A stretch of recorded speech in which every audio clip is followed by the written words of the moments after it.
RoboQuest has you fighting as one of the last guardians for humankind against an army of robots.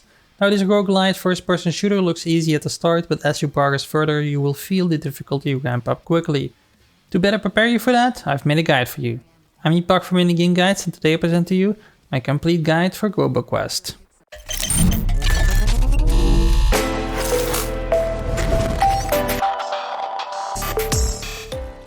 Now a quick warning, at the time of this guide RoboQuest is still in early access and you may notice things have changed between the date that I published this guide and when you're playing.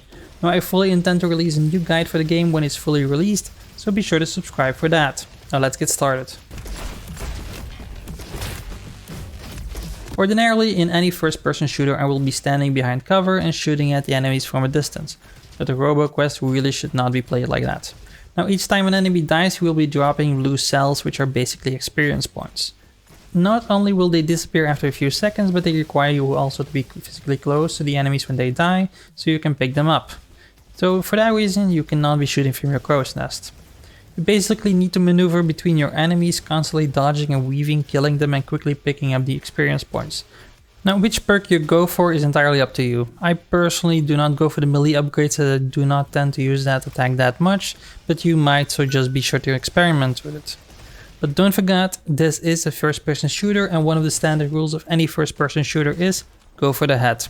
But not exactly. Now in RoboQuest you're going up against robots with a red eye, so basically just shoot the red eye for some extra damage, as they will get extra damage in comparison to shooting them in the leg or the arm. The enemies are kind of placed in rooms. Now these isolated areas where a bunch of robots block your path. Now when you enter one of these rooms, what I like to call a loot goblin after the sneaky little buggers who run away with a sack of gold on their back in Diablo 3. Basically what this means is when you enter a room you may see a robot riding away from you on a rail. If you kill him quickly enough you will get a fair amount of experience. Now I personally wouldn't risk my neck over him, but he's worth more than a bit of trouble. Now the rails themselves are a really cool mechanic to mess around with.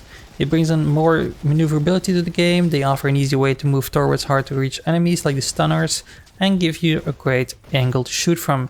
But the best part is that it actually makes you really hard to hit. So if you need a breather, just stand on top of them and rain fire from above on your enemies from relatively safety. Now, one enemy that you really need to keep an eye out for is the one I am calling the stunner. Now, it's basically an armored sphere which typically sits in the back of the room. He tries to predict where you will be standing next and creates a ring. If you stand in it, you will be stunned for a few seconds, which can be very dangerous as his colleagues will keep shooting at you. Now you can break out of it by pressing the same given key 3 times, and when you're not really used to him, you may want to choose to destroy him immediately because he has this weak spot when he does this move. But over time, as I play the game more and more, I found myself actually being less bothered with him and just keep him up for last. But I will leave that decision up to you. Now before we start talking about weapon types and stats, I want to quickly mention that you can always hit me up on Twitter or join our Discord, and you can chat there with me and other indie game enthusiasts. And if you want to have a vote on which indie game gets featured next, be sure to subscribe because we often organize open questions and do polls to decide which game gets a series of guides next.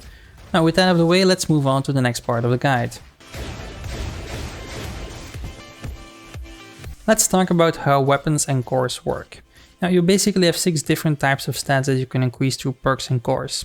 Assault, Precision, Demolition, Technology, Ability and Health. Now basically every weapon you will pick falls under the first 4 categories. So if you find a weapon that you like and you'd like to upgrade its damage, focus on collecting cores with that stat. Now the ability stat increases the damage of your ability depending on which class you chose from the armory. Now it will always give you a certain ability. Now for example the Guardian has a rocket, the Engineer has a drone that will follow you and shoot your enemies, and so on. Now the weapons themselves are quite diverse and all have some uses, but the ones that stand out for me are the elemental damage ones. Now for example the flamethrower that does huge damage over time, or the freeze weapons that slows down your enemies, making them an easy target. Now finding weapon combos that really works well together makes a lot of difference in this game. Now, for example a weapon for close combat and for distant enemies like a shotgun and a sniper rifle, or a freeze ray and double Uzis for quick damage while they are frozen. Now, depending on how quickly you move through the level and how many cells you've managed to pick up, you can get some extra wrenches, which are basically the upgrade currency for your base camp. Now, most upgrades at your base camp are for getting better gear at the start of each run, but there are 3 who stand out a little bit more than the others. First off, we have the lab bus, which basically you just need to upgrade to unlock more available upgrades for the other workstations. Then we have the artifact rack, which lets you craft items for which you found blueprints. Now a really great example for this is the backpack, which will let you carry 3 weapons instead of 2. And the other part of your base camp that you should really definitely prioritize is the armory, which lets you bounce on enemies' heads for quick extra damage and an additional artifact slot, and more to come. And that's basically it for this guide, but as I said, there's a lot more to come to RoboQuest, as I'm seeing a lot of under construction gates and the roadmap is quite expansive. So be sure to come back when the new guide is up, when RoboQuest fully releases. But if you found this guide useful in the meantime, be sure to give the video a thumbs up, and if you want to see more content like this one, consider subscribing. We publish at least 3 guides like this one every week, and would love to get your input in our open questions and polls in the community page. I want to thank you for watching, and I'll see you in the next one.